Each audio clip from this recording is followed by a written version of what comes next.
प्यारे बच्चों नमस्ते, कैसे हैं आप सभी लोग। मुझे उम्मीद है कि आप सभी लोग अच्छे होंगे। तो देखो स्टूडेंट्स, आज हम देखने वाले हैं चैप्टर नंबर 3 का क्वेश्चन और आंसर। ठीक है, तो चलिए फिर स्टार्ट करें। देखिएगा, ये रहा आपका पहला सवाल। Choose the correct option and rewrite the statement. पहला क्वेश्चन है कि इन इंडिया यानी कि इंडिया में एग्जीक्यूटिव पावर जो है वो किसके हाथों में होती है, किसको दिया गया है, तो प्रेसिडेंट साहब को दिया गया है। तो ये हो जाएगा इसका सही आंसर। ठीक है, इसको ना यहाँ पे अंडरलाइन कर लेना, अंडरलाइन नहीं किया गया है।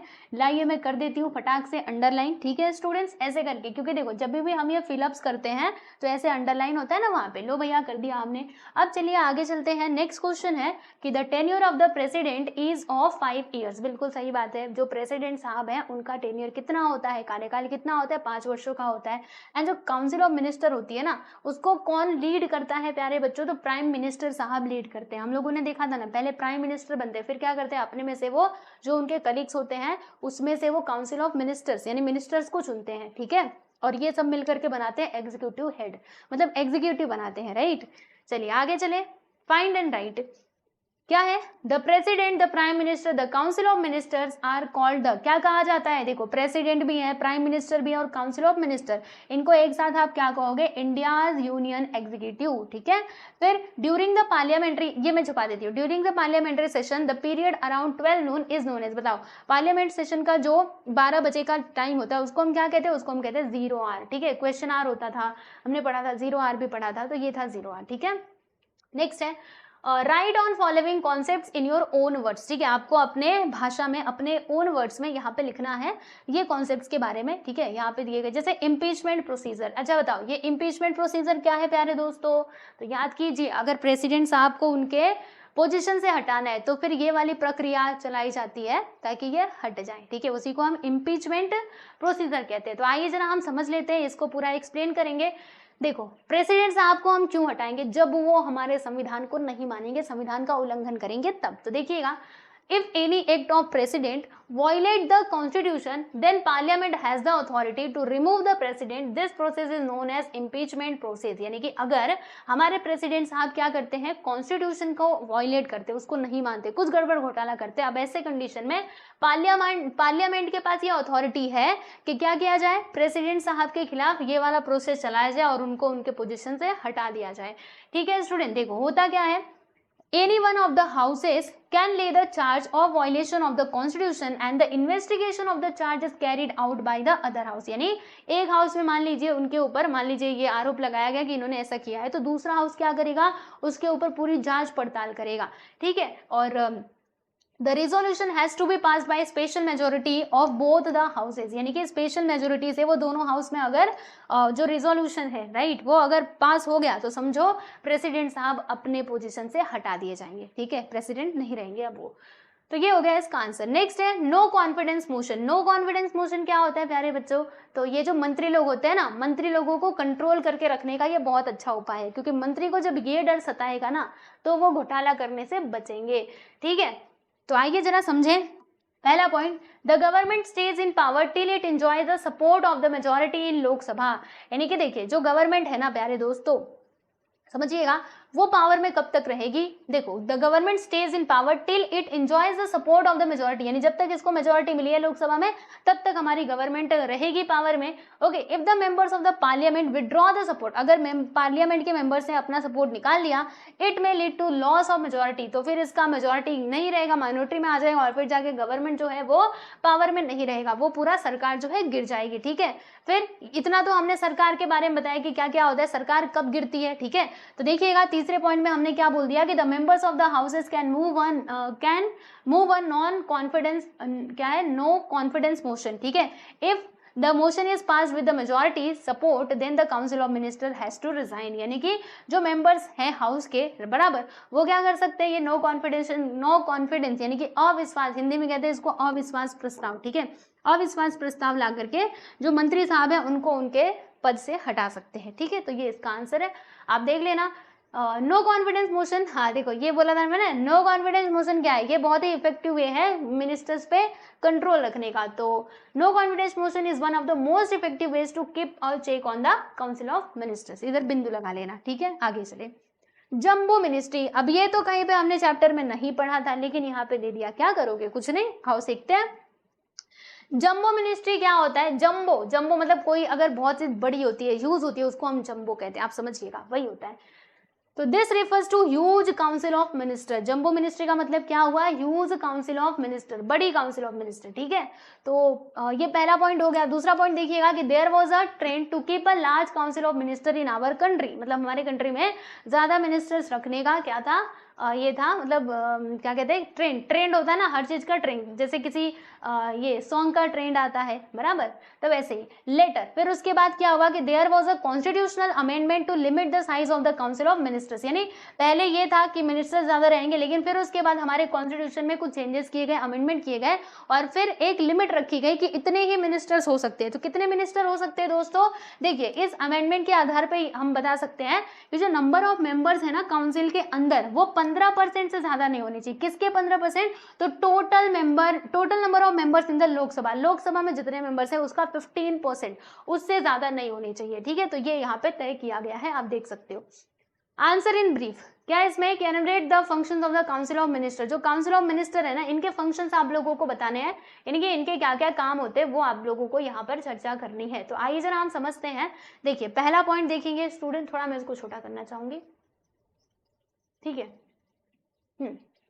देखिए दोस्तों, पहला पॉइंट कि in a parliamentary form of government the council of minister takes initiative in the process of law making, है ना। लॉ मेकिंग के लिए सबसे पहले शुरुआत कौन करता है? तो जो हमारे मंत्री साहब है वही करते हैं, है ना।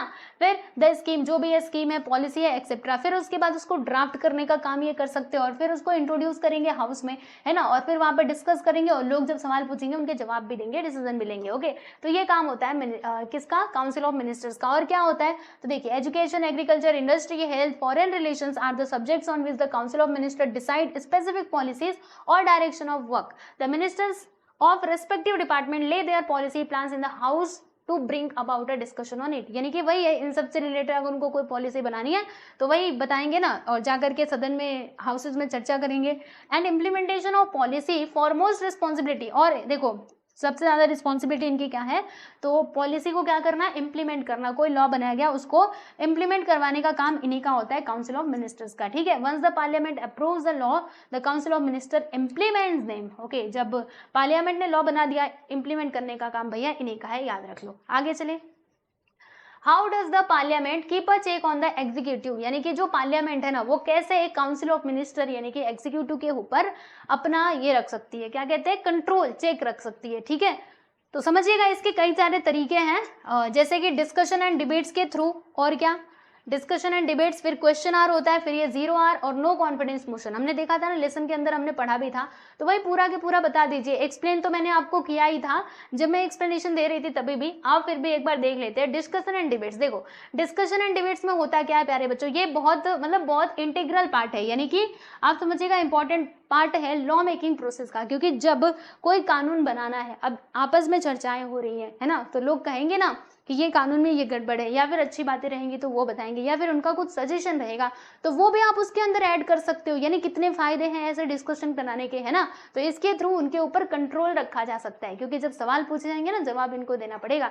तो आप जरा देख लो, तो The debates and discussion help the members to scrutinize the policy, proposals and laws and point out the shortcomings. कुछ भी गलत बात है तो उसको point out किया जाएगा। These discussions are essential for creation of healthy laws. फिर यहाँ पे दूसरा आ जाता है आपका क्वेश्चन आर, इसमें क्वेश्चन पूछे जाएंगे, क्वेश्चन के साथ ये शुरू होता है ना। Members criticize the government and ask questions on various issues. Okay, if the members are not satisfied with the answer, अगर वो satisfy नहीं होते हैं then it leads to the argument, तो फिर वो वाद विवाद होने लगती है ना, कि बताओ ऐसा आपने क्यों किया, नहीं करना चाहिए था, ये सब कुछ, ठीक है।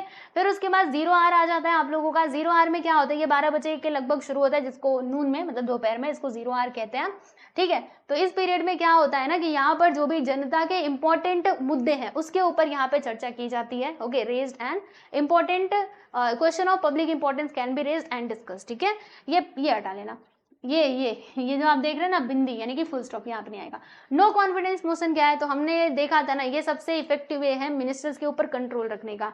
तो इसके मदद से भी जो हमारी पार्लियामेंट है, मतलब पार्लियामेंट, वो इनके ऊपर ये चेक रखती है, यानी कंट्रोल बना करके रखती है।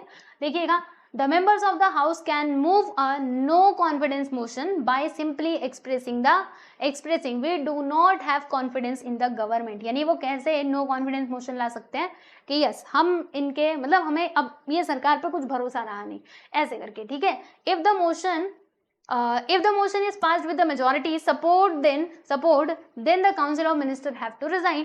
यानी अगर ये मेजोरिटी से पास हो गया हमारे पार्लियामेंट के अंदर तो फिर समझ लो कि मिनिस्टर्स को तो इस्तीफा देना ही पड़ेगा, रेजिग्नेशन, रिजाइन क्या बोलते हैं, रिजाइन कहते हैं ना, वो देना ही पड़ेगा। तो ये इसका आंसर है, यहाँ से लेकर के पूरा यहाँ तक है, आप देख लेना। आपको पीडीएफ प्रोवाइड कर दी जाएगी, स्क्रीनशॉट लेना है तो ले लो, कोई बात नहीं है, लेकिन पीडीएफ तो मिलेगा, ठीक है, टेलीग्राम चैनल में। Complete the concept chart. आप बोलेंगे यहाँ पे तो कुछ है ही नहीं, तो टेक्स्ट बुक में देखोगे ना पूरा ऐसे करके कुछ है और फिर ऐसे ऐसे इसके ऐसे ऐसे हाथ बने हुए हैं, तो आपको यहाँ पे लिखना है कि इधर क्या आएगा, इधर क्या आएगा, इधर क्या आएगा, समझे। तो मैंने यहाँ पे डायरेक्टली आंसर लिखे हुए हैं, यानी वो क्या आएगा आप देख लेना, ठीक है। मतलब मैं आपको डायरेक्टली आंसर्स बता रही हूँ और वो चार्ट बनाने की जिम्मेदारी आपकी, ठीक है। तो आइए देखते हैं क्या दिया इसमें। देखिए functions of president in India, India में जो प्रेसिडेंट के काम है वो हम देख लेते हैं। सबसे पहला, can reduce punishment, grant respite और कम्यूट सेंटेंस ह्यूमैनिटेरियन ग्राउंड्स। यानी कहने का मतलब क्या है कि जो प्रेसिडेंट साहब है ना, देखो इनके पास कितने अधिकार दिए गए, वो किसी की सजा क्या कर सकते हैं, कम कर सकते हैं, किसी की सजा माफ कर सकते हैं, ठीक है, और किसी को फांसी की सजा दी गई हो उसको भी वो क्षमा कर सकते हैं, समझे। इतने राइट हैं हमारे प्रेसिडेंट साहब के पास।